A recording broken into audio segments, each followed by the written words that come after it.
Good afternoon. This is Brenda Myers from the Loom Lure blog, and I'm going to do a quick demo on using the double peg technique to create a baby blanket. The first thing we're going to look at is what yarn I'll be using for the demo and show you a couple of examples that I already have in progress. I'm using burnett softy chunky yarn, and this is yarn that I got from my stash. This one has a label on it. The one that I'm using that gives more contrast, I don't know what happened to the label to it. But just be aware that if you go buy softy chunky now, that it's a bit chunkier. The old burnett softy chunky was a number 5 chunky yarn or weight yarn, and the new burnett softy chunky is actually a number 6, and it's comparable to maybe a line brand Hometown. But anyway, this is what we're making. This is one that I have in progress, and I'm making this one on the 36 peg loom and I have 70 stitches cast on, I believe, on this one.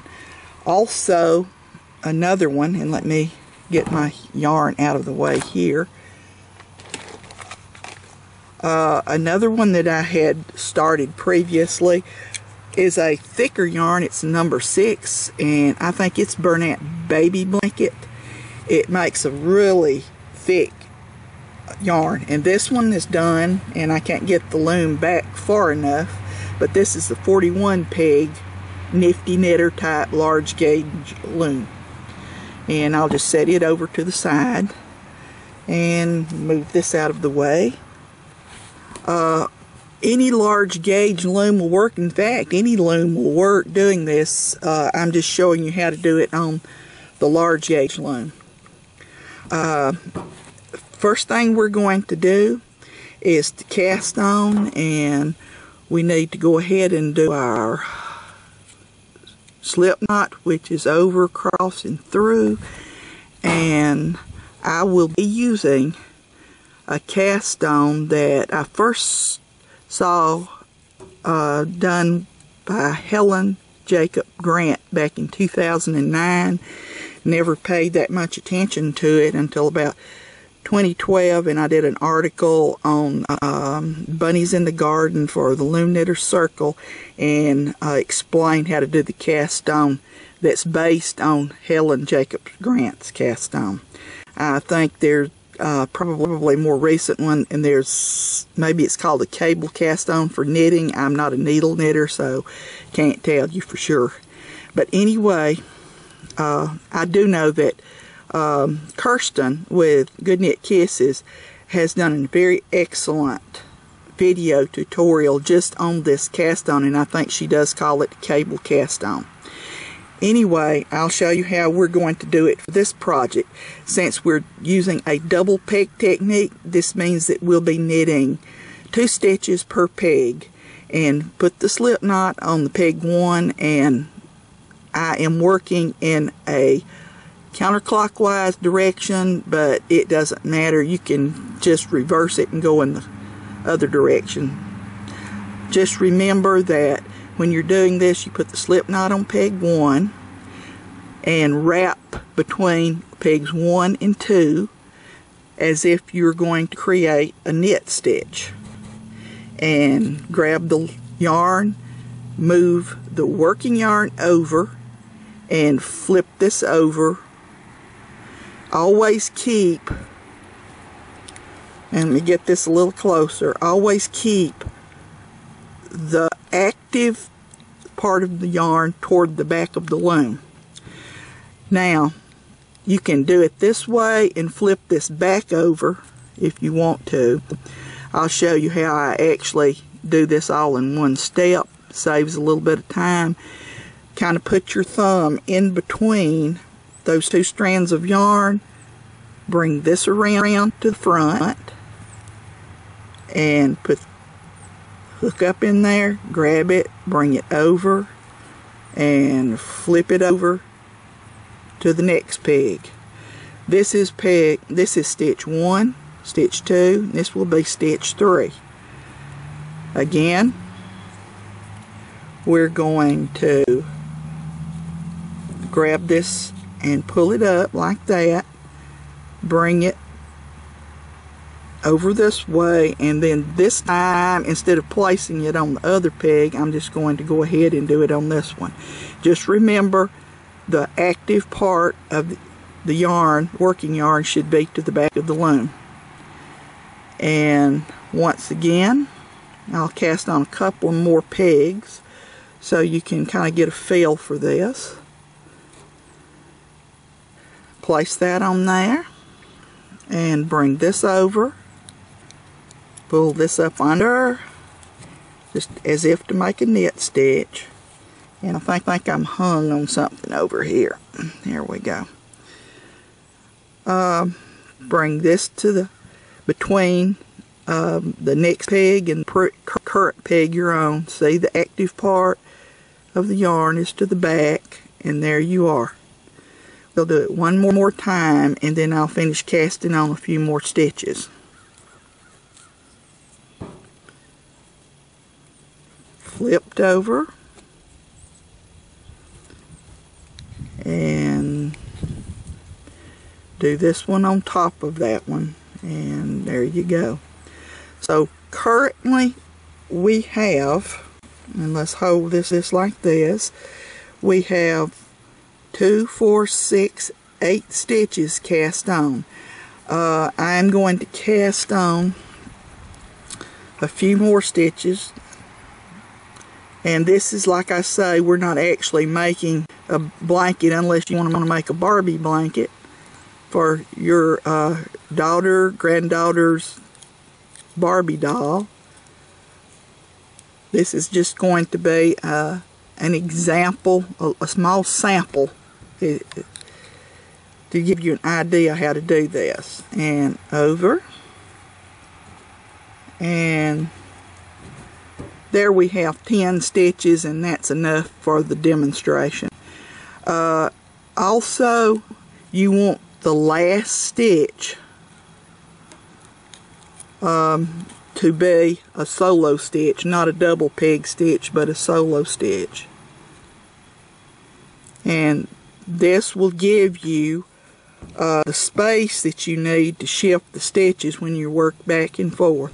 So we have 1, 2, 3, 4, 5, 6 pegs, and we've cast on 2, 4, 6, 8, 10, 11 stitches. So you should cast on at least one less stitch than you have pegs for the double peg technique. Okay, to do this, go back in the other direction, and I'm going to knit the first stitch like that. And now we're ready. Let me see if I can turn this. It's so hard for me to knit in this direction. We will be shifting the stitches over like this. And I thought I could do this, but I don't think I can. I'm going to have to do it this way. And we're going to knit 1 and 2. This stitch is actually called it's a double flat knit stitch.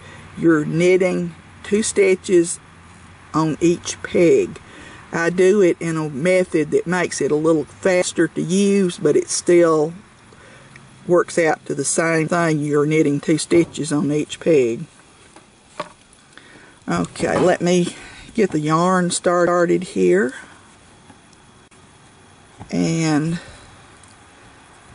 wrap this around, and we're going to knit. You're always going to knit on the peg, start off that has the 1 stitch on it. Knit that, then move this one over. And bring this around, start on the stitch, start on the stitch that always has the working yarn behind it. knit, and knit. Now bring this on, knit, knit, and shift. So you're actually shifting every other time you do this. And by the way, this is just one stitch that you can use. You can use a regular stockinette stitch. I like this stitch because it's kind of gives a textured stockinette stitch, and it's really pretty in the baby blanket. And knit, knit, and then we've got the last one here. I need to move this out of the way so I'll stop hanging my yarn in it. Knit, and knit, then shift this one. And this may seem cumbersome to you to be shifting these stitches all the time, but after you do this for a while, you'll get into a rhythm of it. And now that we're on the last peg at the end of the row, always knit the last peg once more. That'll put 2 stitches on that peg. Now, starting back in the other direction, I always slip that first peg, knit the first stitch once, and then move this one over, and now we're ready to go back in the other direction. Knit, knit, knit, knit, and then shift stitch to the other peg.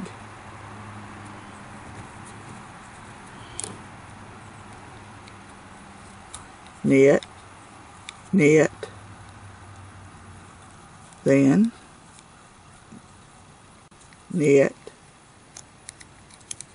knit, shift. Okay, I'm going to stop right here and work up a little bit of a swatch for you, and I'll show you how to do the bind off. Okay, we're back, and I have finished a little swatch. We're going to be working and looking at the inside of the loom to do the bind off, and this is a basic bind off, but I go one step further to have a controlled tension. But I will go ahead and E-wrap the first 2 pegs,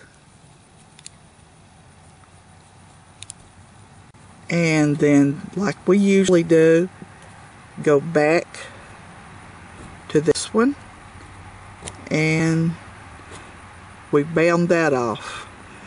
Okay, now we don't have to move this one back the other way. Go ahead and E-wrap and move this one back and knit off.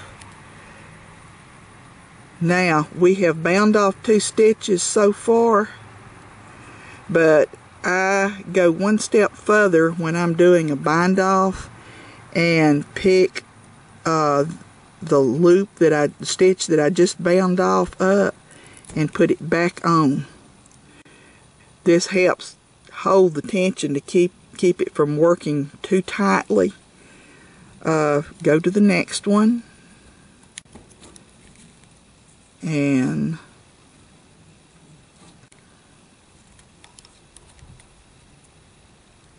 we don't have to go back over to this one because we need to bind this one off.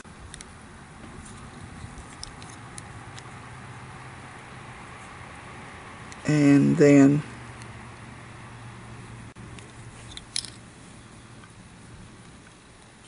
now move this one over.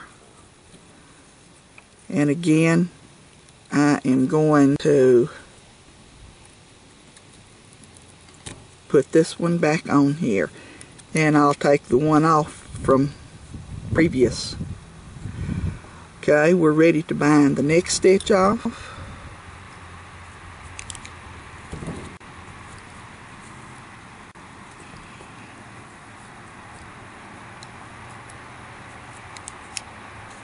And this actually goes faster than a regular flat panel, because you don't have to move the stitches quite so much.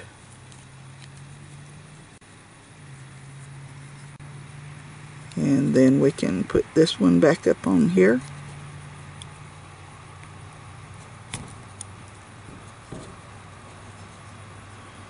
It's easier to do when you don't have the camera in front of you. Okay, ready to bind this one off.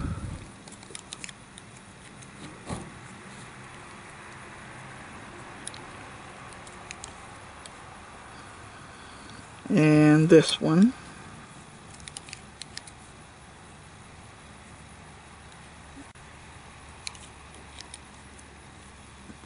Okay, take this one and put it up here and flip this one off the peg. And see where I am. Okay, this is the active peg, so I need to go over to this one.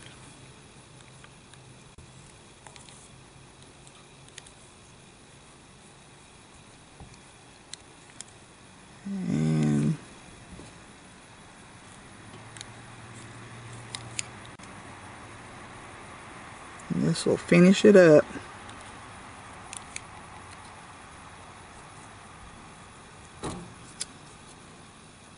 And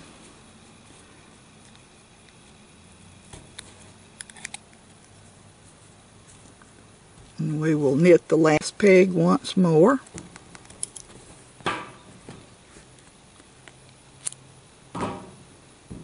And go ahead and pull this through, and this one off, and let's see what we have here. Tighten that up, and there we go. I made this is the bind off edge, this is the cast on edge, and what we have is a perfect little square.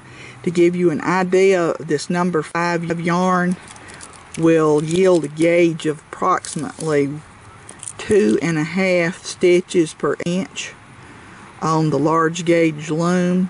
If you use thicker yarn, you'll get a larger gauge, but this made a little bit, about 4-inch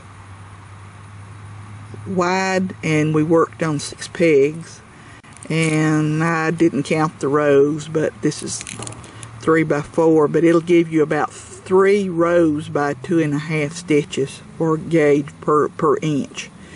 But that is the way it looks. And now you can make a seamless baby blanket on the large gauge loom. I just wanted to mention this particular one that I'm working on right now on the 36 peg loom.